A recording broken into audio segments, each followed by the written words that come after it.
वेदामृत में पाठ का दूसरा मंत्र ऋग्वेद के 10वें सूक्त के 10वें मंडल के 191वें सूक्त का चौथा मंत्र है। और प्रस्तुत मंत्र में मनुष्यों को सुखद जीवन के लिए एकमत होकर कार्य करने की प्रेरणा देते हुए ऋषि कहते हैं कि समानी वह आकुति ही समाना हृदयानि वह समानम अस्तु वो मनो यथा वह सुसह आसति।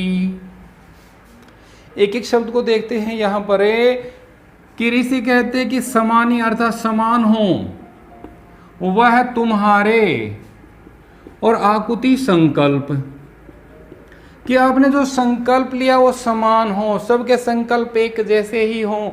कि हमने ये कहा कि ये काम हमें करना है, पूर्ण करना है, इतने समय में करना है, हमें ये कार्य करना है, ऐसा कोई भी संकल्प किसी प्रकार का लेते हैं तो वो समान होना चाहिए, एक मत होने चाहिए। फिर कहता कि वह हृदयानि, वह का मतलब तुम्हारे या तुम्हारा, हृदयानि हृदय, तुम्हारे हृदय भी कैसे होने चाहिए, समान होने चाहिए।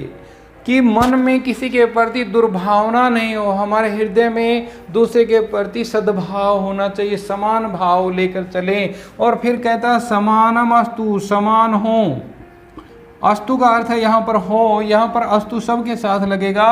वह तुम्हारा या तुम्हारे, मन है मन, कि तुम्हारा मन समान हो, मन में दुर्भावना न हो एक दूसरे के प्रति, अलग अलग नहीं कि मेरा मन इस कार्य को करने को करता है, आपका मन दूसरे कार्य को करने के लिए कह रहा है, हम एक मत नहीं होते, हमारा मन चंचल होता जाता है। तो कहता है कि तुम्हारा मन समान हो, यथा जिससे, यथा का अर्थ क्या है यहाँ पर, जिससे कि तुम्हारा, वह का अर्थ तुम्हारा, सुसह, सह का मतलब होता है साहचर्य यानी एकता कह सकते हैं या संगठन कह सकते हैं, और सु का मतलब सुंदर होए, सुंदर, और असति का मतलब होए।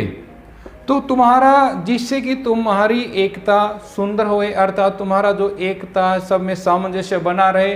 तो इस मंत्र के माध्यम से फिर से देख लेते हैं एक बार, वह आकुति समानी कि तुम्हारे संकल्प समान हो, वह हृदयानि समाना, तुम्हारे हृदय समान हो, वह मन समानमस्तु, तुम्हारा मन समान हो, यथा वह सुसह असति, जिससे कि तुम्हारा संगठन सुंदर होवे, तुम्हारी एकता बनी रहे।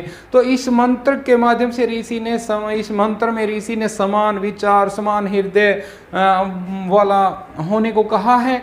लेकिन कभी कभी क्या होता है, किसी भी परेशानी का कारण क्या होता है, मतभेद होता है, हमारा मत भेद होता है। जब विचारों में भिन्नता आती है तो किसी भी परेशानी का वो कारण बन जाता है।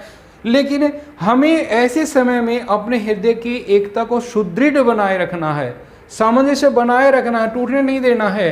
क्योंकि समान होंगे तो फिर हमारा एक जो लक्ष्य था हम उसमें कामयाब होंगे। मिलजुल कर हमारे हृदय से हम काम करेंगे, वह मन से काम करेंगे और मिलजुल कर काम करेंगे, यही एकमात्र हमारा लक्ष्य है, किसी भी कार्य को अंजाम तक पहुंचाना। तो वो कैसे पॉसिबल हो सकता है, कैसे हो सकता है कि हम सब मिलजुल कर उस कार्य को करें, मन से करें, हृदय से करें।